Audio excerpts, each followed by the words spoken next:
going into triangle pose as part of our Yoga Foundation series.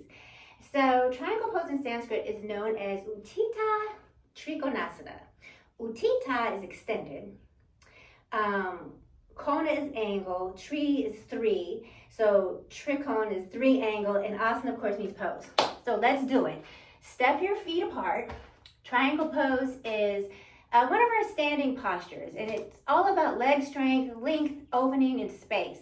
This is not an easy posture, but it's one that you'll find in almost every yoga class that you take. So here, let me take this off so y'all can see what's going on here. So step the feet wide. How wide really depends on your height, the length of your legs. Think about 3 to 4 feet and then adjust from there. Do I feel unstable and unsteady? If so, close it in a little bit.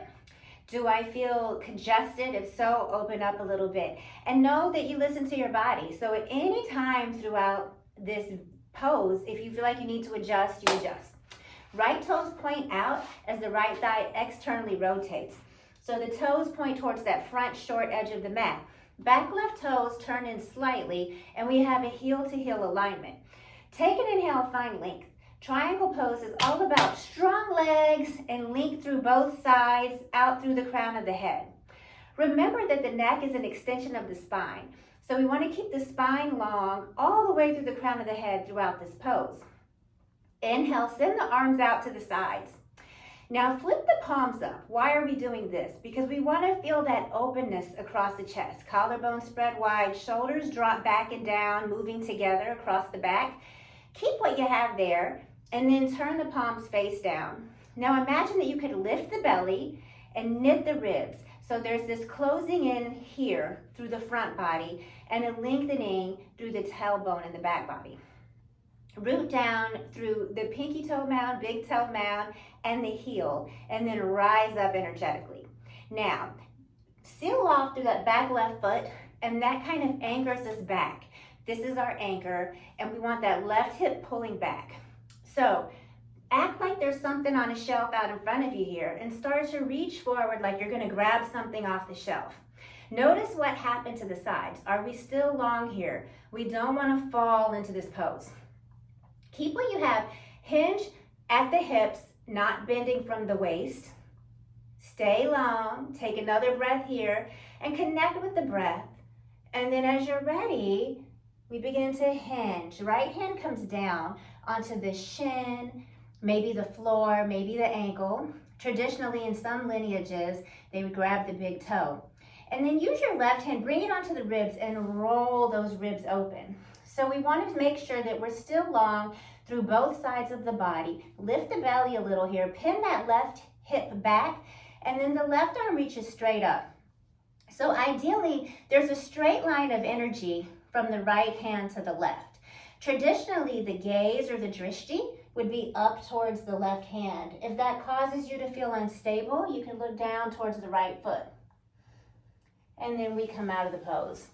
So some things we see in triangle pose, we see a lot of dumping into the front of the body, the right side in this case, where we kind of go like this. And there's this length on the left side, but this bending at the right.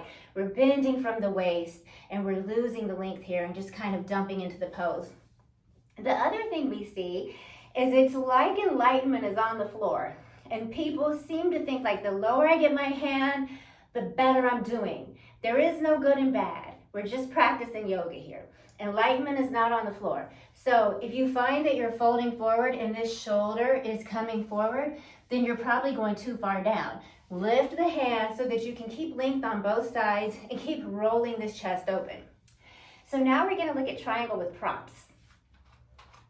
One thing you can do is take a block. Now, these blocks have 3 heights, right? 1, 2, 3. So put it on the height of your choice on the outside of the right foot. If that's uncomfortable, you can bring the block to the inside. And then when you come down, the hand rests on a block. And sometimes that can help us to feel a little more stable and create a little bit more space in this pose.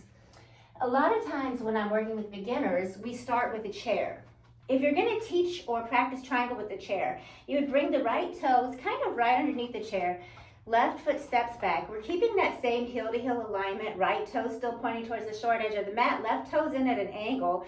Flip the palms up. Find that openness in the chest, and then palms face down.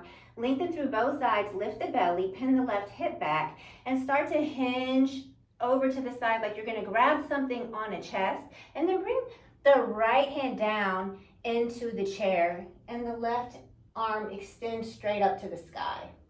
The gaze can be down at the right hand, or it can be up towards the left hand.